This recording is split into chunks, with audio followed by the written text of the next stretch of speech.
E aí, gente? Lucas aqui. Vamos fazer a correção da prova de Física do vestibular da UEMS para o ano de 2025. Prova que aconteceu hoje, dia 24/11. O que eu achei da prova? Não achei a prova difícil, mas a UEMS mantém a tradição de cobrar conteúdos fora do tradicional, consagrado, né? Tipo coisas como capacitor, velocidade de escape e é, leis de Kepler não são das matérias mais usuais quando você está estudando para os vestibulares mais tradicionais, por exemplo, de São Paulo, até para o próprio Enem, mas a UEMS mantém esse padrão de fugir do óbvio. Dito isso, foi uma prova tranquila, que não cobrou nenhum tipo de conhecimento avançado.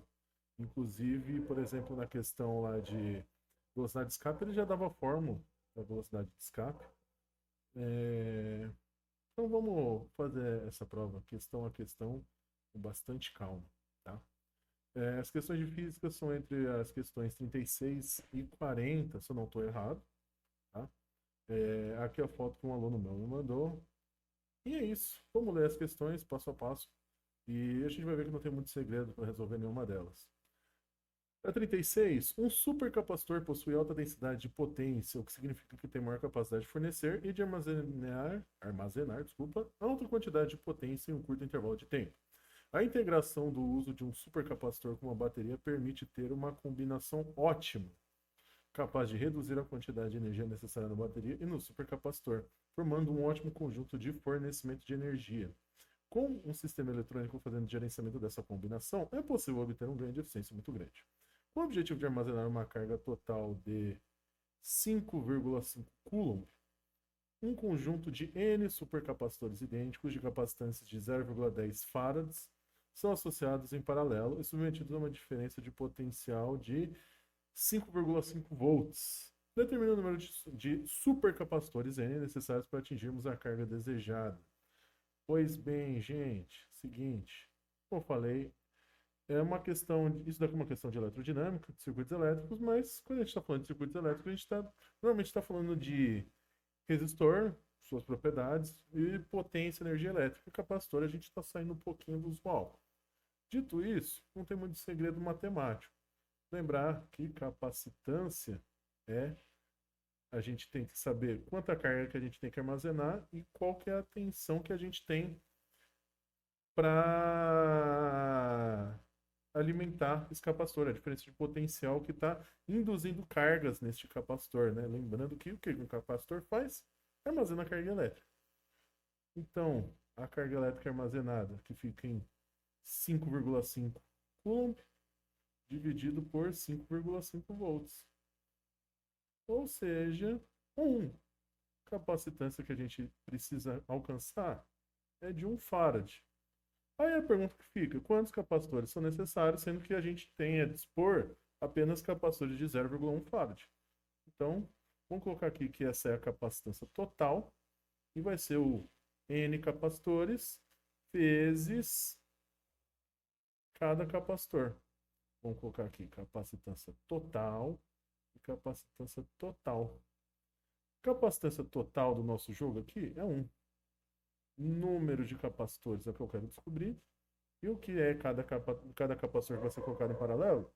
0,1. N vai ser igual a 1 dividido por 0,1 é igual a 10. Então, precisávamos de 10 supercapacitores. Meu aluno fez essa daí. Acertou. Vamos descer para 37. Ganymedes e Europa são dois dos satélites naturais luas do planeta Júpiter.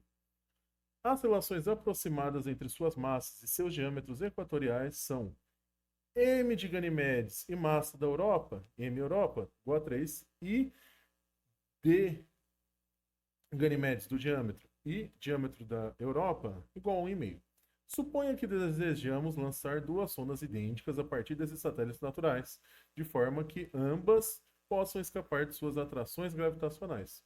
Nessas condições, determina a relação entre as velocidades de escape de Ganimedes e Europa, tal que seja a velocidade de Ganimedes por velocidade da Europa, sendo que a velocidade de escape do campo gravitacional de um corpo celeste de massa m de raio r é dada por 2gm sobre r na raiz quadrada, tudo isso, onde G é a constante de gravitação universal.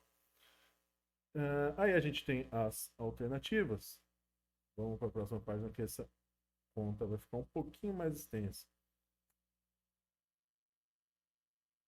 Velocidade de escape é 2 vezes a gravidade pela massa dividido pelo raio, e tudo isso dentro de uma raiz quadrada. Agora vamos ver as razões que ele nos dá aqui, tá bom? Massa de Ganimedes pela massa da Europa igual a 3. Então, vamos colocar aqui.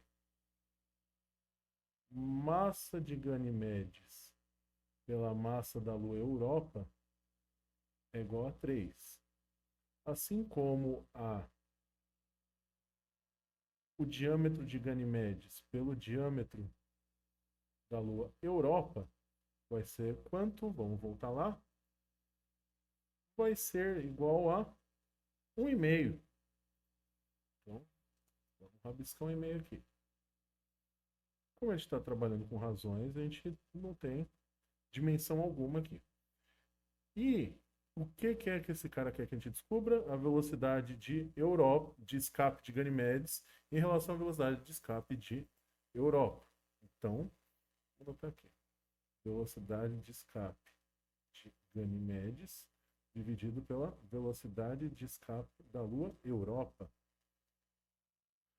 Então tá, vamos olhar para a fórmula? Aí a gente vê o seguinte. 2 e G são constantes, óbvio, certo?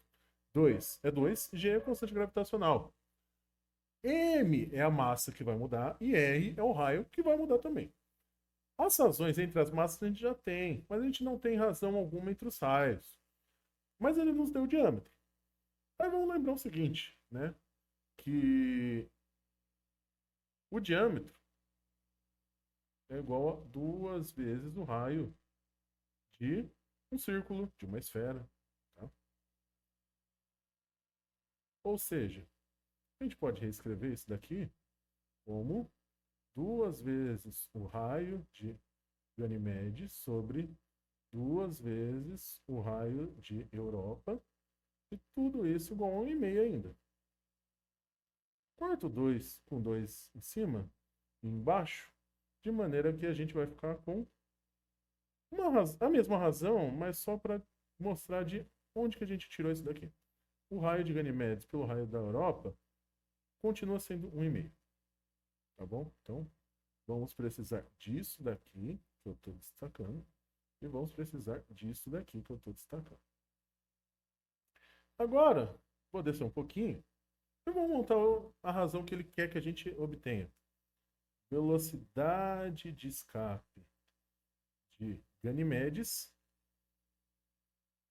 dividido pela velocidade de escape da Lua Europa. Vamos fazer cada fraçãozinha aqui. Vamos ficar com 2G sobre 2G, massa de Ganimedes, sobre raio de Ganimedes, tudo isso dentro da raiz, sobre 2G, massa da Europa, sobre raio da Europa, tudo isso dentro de uma raiz também. 2G em cima e embaixo, dentro de uma raiz também, corta os dois. Raiz em cima, raiz embaixo, vamos botar todo mundo dentro da mesma raiz. De maneira que a gente vai ficar com mg, massa de Ganimedes, sobre raio de Ganimedes, sobre a raiz. Vamos tirar essa raiz aqui, eu não preciso agora. Sobre massa da Europa, sobre raio da Europa. Tudo isso dentro da raiz quadrada. Divisão de fração, certo? Vamos fazer o que uma divisão de fração pede? Copia primeiro e multiplica pelo inverso da segunda. Aí, então fica massa de Ganimedes sobre o raio de Ganimedes vezes raio da Europa sobre massa da Europa. Tudo isso continua dentro da raiz. E aí, vamos reorganizar então. Vamos ficar com massa de Ganimedes sobre massa da Europa vezes raio da Europa sobre raio de Ganimedes. Isso dentro da raiz. Aí a gente olha para as razões, né? A gente chegou justamente nas razões que ele nos deu. E aí, o que a gente sabe? Massa de Ganimedes pela massa da Europa, lá em cima, tá lá, é 3. Então, o que a gente vai colocar aqui? 3 vezes raio da Europa sobre raio de Ganimedes. A gente tem raio de Ganimedes pelo raio da Europa. Mas o que a gente pode fazer? Bom, a gente inverte. Se a gente inverte um lado da equação, a gente pode inverter o outro também. Então, se raio de Ganimedes sobre raio da Europa é 1,5, a gente pode garantir que raio da Europa sobre raio de Ganimedes é igual a 1 sobre 1,5. Seja lá o que 1 sobre 1,5 vai dar. Nem é isso que eu quero. Por quê? Raio da Europa sobre raio de Ganimedes eu tenho aqui. Vou ficar com 1 sobre 1,5. Tudo isso dentro da raiz. Vão ficar, portanto, com 3 dividido por 1,5 na raiz quadrada. 3 dividido por 1,5, que é 2. Então, tudo isso é raiz de 2, que é aproximadamente 1,41, salvo engano. Vamos voltar lá para as alternativas com a aproximação que ele nos dá. 1,41, isso aí mesmo. Então, volta lá, 1,41. E essa é a resposta, sendo a alternativa D. Beleza? Agora, na 38. Um trenó de massa total de 50 kg desce uma ladeira de 30 metros de altura, partindo do repouso, como mostrado na figura. Durante a descida, ele percorre 100 metros ao longo da rampa. E há uma força de atrito constante de 50 newtons que atua contra o movimento. Considerando que a aceleração da gravidade é g igual a 10 metros por segundo quadrado, qual a velocidade do trenó ao final da ladeira?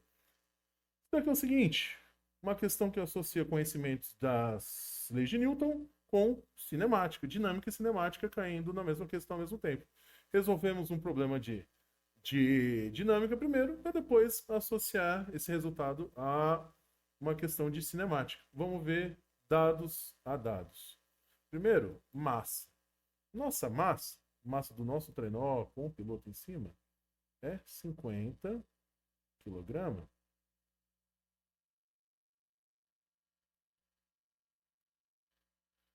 E ele vai descer uma ladeira de 30 metros de altura. A ladeira tem 30 metros de altura.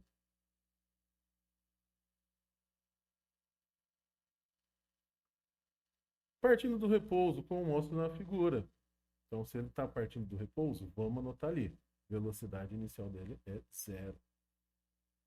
Em algum momento, isso vai ser importante. Durante a descida, ele percorre 100 metros. Muito importante prestar atenção. A gente está falando do percurso da inclinação, né? É um problema de plano inclinado, acima de tudo. Então, ele está falando do tamanho do percurso da inclinação.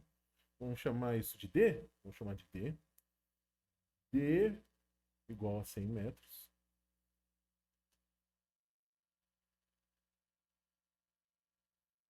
E o que mais? E há uma força de atrito constante de 50 newtons que atua contra o movimento. Então, vamos colocar aqui também Pat de força de atrito igual a 50 newton. Muito bom. Ele podia piorar esse problema e ainda nos dar o coeficiente de atrito para a gente descobrir qual que é a, a força de atrito. Mas como ele já nos deu, então poupou um pouquinho do nosso trabalho. E a gravidade, como sempre, né? Estamos no planeta Terra, com gravidade igual a 10. Muitos dados. Vamos por partes. Primeira coisa, vamos pensar aqui no trenó. O trenó, ele está numa determinada inclinação. Quem puxa ele para baixo é o que a gente costuma chamar, né, de peso tangencial. E, contrário a esse movimento, tem a força de atrito. Ele tem o peso normal e tem a normal também. Peso normal e normal, via de regra, né, se cancelam. Mas é bom colocar aqui, elas existem. Não é porque a gente não vai utilizar elas que elas não existem.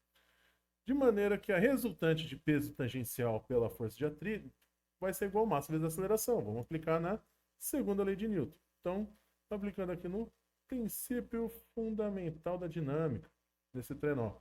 Ele está descendo, né? Então, peso tangencial menos força de atrito é igual a massa vezes a aceleração. Então, fazendo tudo isso por quê? Porque a gente precisa descobrir este cara. Se a gente descobrir a aceleração, vira um problema de cinemática. Show? Peso tangencial, que é peso, né? Então, massa vezes gravidade, vezes o seno da, da angulação desse plano inclinado. O seno deste ângulo θ aqui. Deixa eu refazer esse desenho. O seno deste ângulo θ que eu estou marcando aqui. Ele não nos deu, não, mas a gente tem como calcular, beleza? Só vamos esquematizar esse problema aqui. Seno de θ. Força de atrito, beleza, já nos deu, então a gente não precisa se preocupar em calcular ele. Massa, que ele nos deu também, e aceleração. Vamos colocar dados numéricos aqui, certo? Massa desse cara, 50.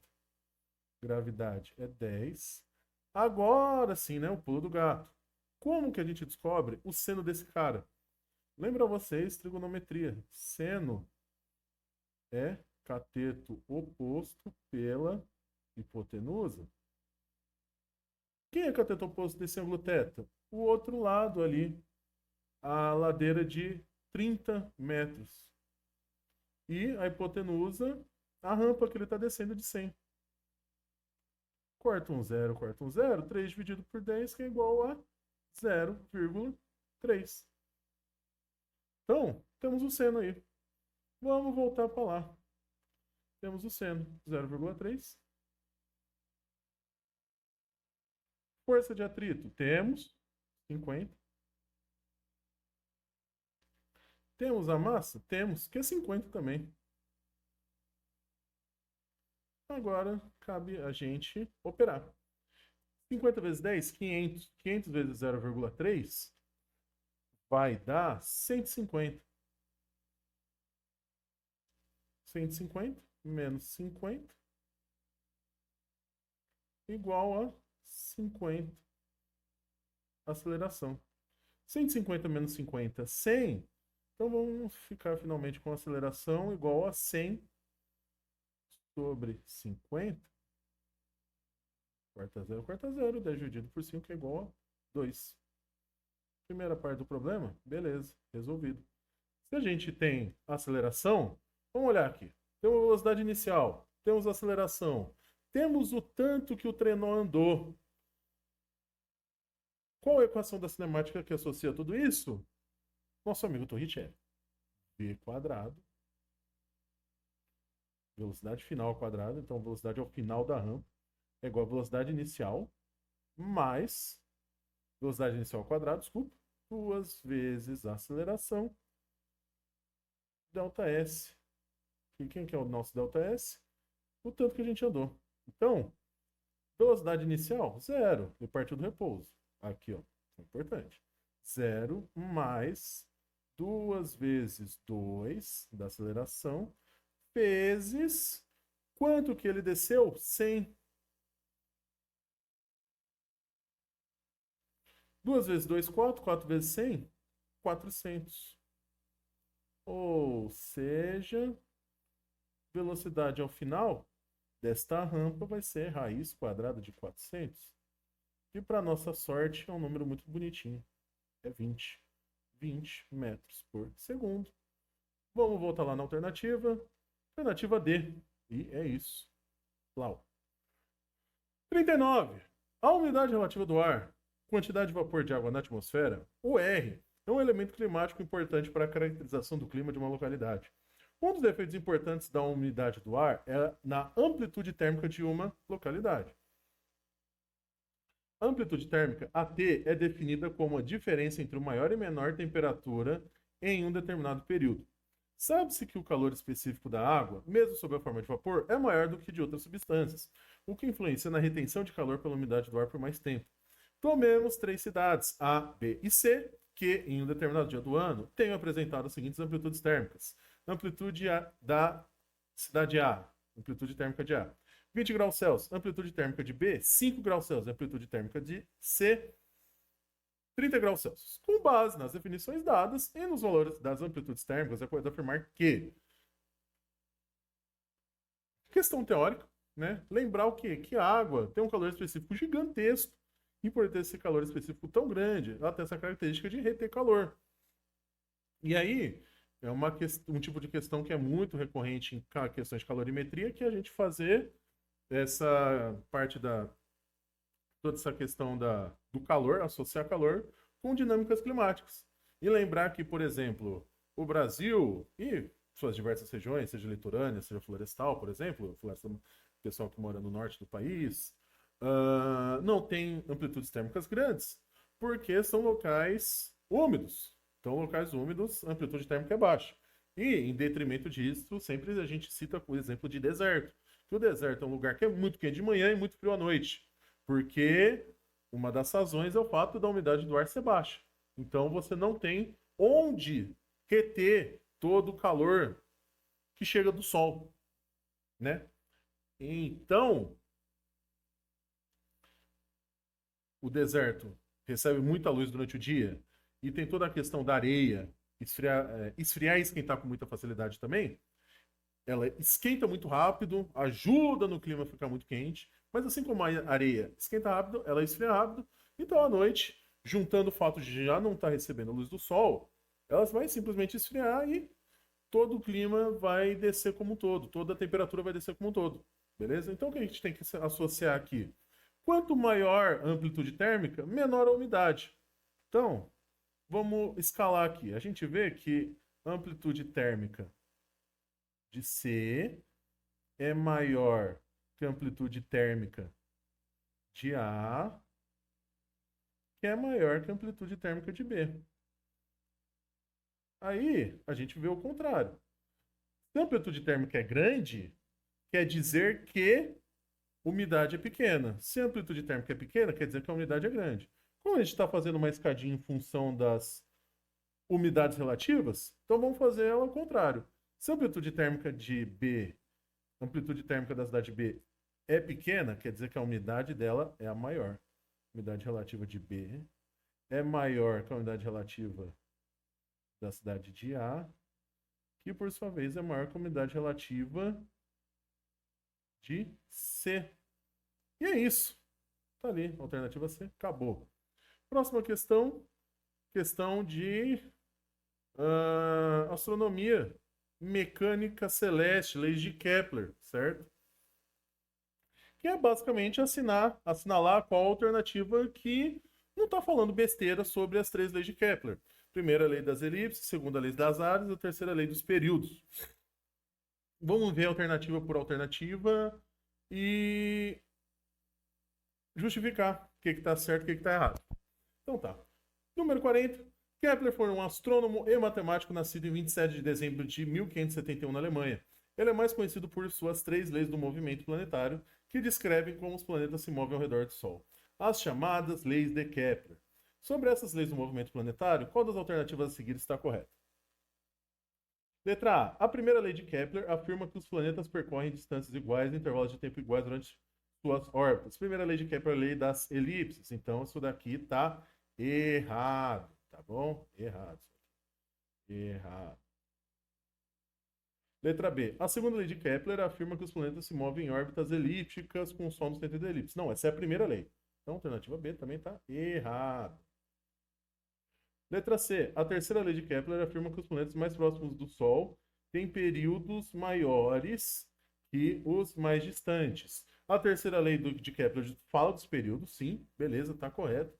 Mas ele fala justamente o contrário, que os planetas mais próximos têm períodos menores de órbita. Então, essa aqui também está errada. A letra D. A chamada lei dos períodos diz que o cubo do período orbital de um planeta é proporcional ao quadrado da distância média do planeta ao Sol. A questão é que acontece justamente o contrário em relação aos exponenciais que ele falou aí, tá bom? Ele está falando do cubo do período orbital, na verdade, é o quadrado. É o quadrado do período dividido pelo cubo da distância.